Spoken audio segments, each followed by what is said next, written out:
questão indígena no Brasil é uma questão gigantesca, digamos assim, complexa, né? E quando se fala em questão indígena, se considera toda a diversidade cultural indígena,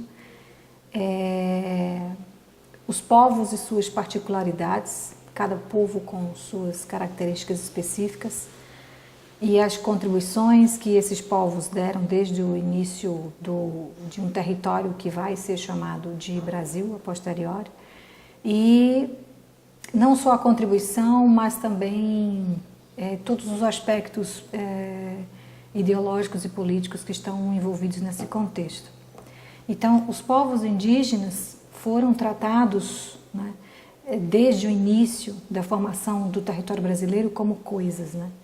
Então, essa coisificação do ser humano, a não consideração de que esses povos seriam humanos à altura dos europeus.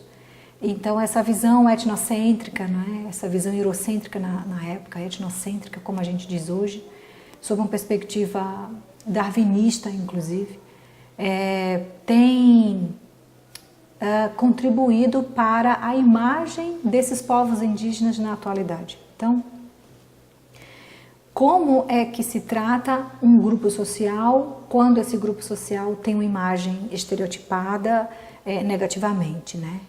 E, então, se trata com desprezo, se trata com aversão, enfim, se tenta destruir, digamos assim, ou diminuir o máximo possível esse grupo, né, ou esses grupos no caso. Então, nós enxergamos, infelizmente, enxergamos os povos indígenas como minoritários no sentido de não terem voz politicamente, não terem voz ideologicamente. O negro brasileiro, que seria o afro-brasileiro, ele é fruto de um processo histórico longo, né, de miscigenação entre africanos, né?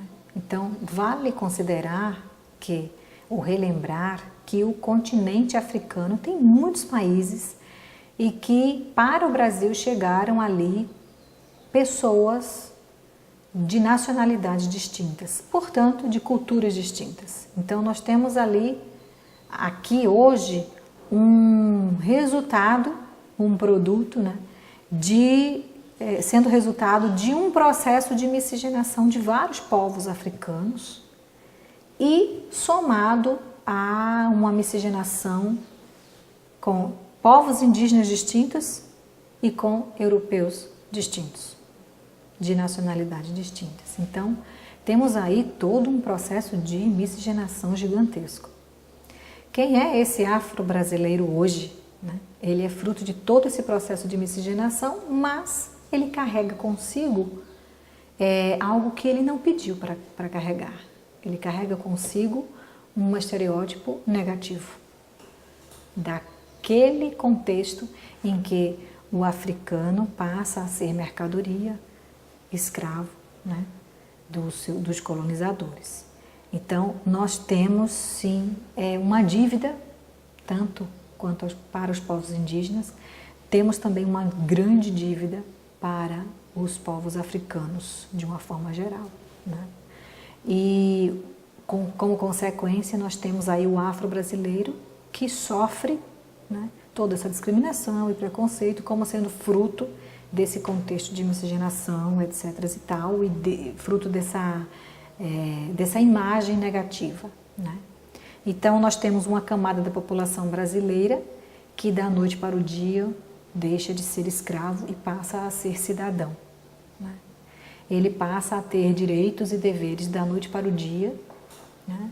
Ele não passou por um processo de inserção social, e a sociedade que não era afro-brasileira rejeitava ou desconsiderava essa pessoa como pessoa, pois considerava como mercadoria, e da noite para o dia ele passa a considerar.